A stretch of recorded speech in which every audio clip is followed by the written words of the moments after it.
আমি আর ডাকগ্রাম ফুলবাড়িতে দাঁড়াচ্ছি না, আমি প্রকাশ্যেই বলে গেলাম আপনাদের কাছে, আমি আর দাঁড়াচ্ছি না ডাকগ্রাম ফুলবাড়িতে। কিন্তু সময় সুযোগ হলে আমি কিছু কাজ আপনাদের জন্য করব। যিনি ক্যান্ডিডেট হবে তাকে আপনারা ভোট দেবেন, জোড়া ফুলকে ভোট দেবেন, তৃণমূলকে জেতাবেন। ডাবগ্রামের মানুষ যারা ওনাকে প্রত্যাখ্যান করেছেন দুবার মন্ত্রী হওয়ার পরেও তিনি বিপুল ভোটে শিখাদির কাছে হেরেছেন।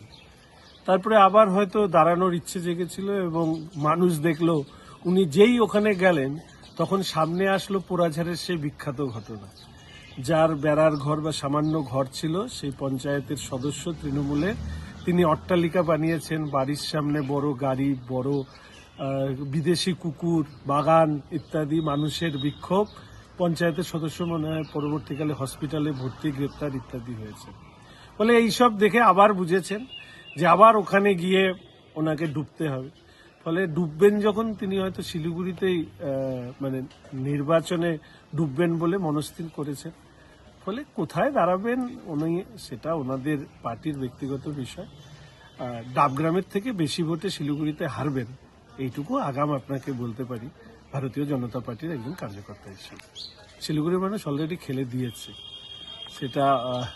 মাননীয় মেয়র সাহেব হয়তো রাস্তাঘাটে অতটা মানুষের সাথে কথা বলার সুযোগ পান না বা উনি চান না সেভাবে কথা বলতে। শিলিগুড়ির মানুষের হৃদয়ে আর যাই হোক তৃণমূল কংগ্রেস নেই, ভারতীয় জনতা পার্টি কমল প্রতীক শিলিগুড়ির মানুষের বুকে গেঁথে গিয়েছে বলে অন্তত ব্যক্তিগতভাবে শিলিগুড়ি বিধানসভা কেন্দ্রে 2024-এর যে লোকসভা নির্বাচন হয়েছে, মাননীয় সাংসদ রাজু বিস্তা মহাশয় 2019-এর থেকে বেশি ভোট 2024-এ পেয়েছে। 2019-এ এখান থেকে 61,000-এর লিড ছিল, এবার 2024-এ সেই লিড বেড়ে দাঁড়িয়েছে 66,000। ওই যে বললাম 61 থেকে 66 হাজারে যে অন্তর শিলিগুড়ি বিধানসভা কেন্দ্রে আছে।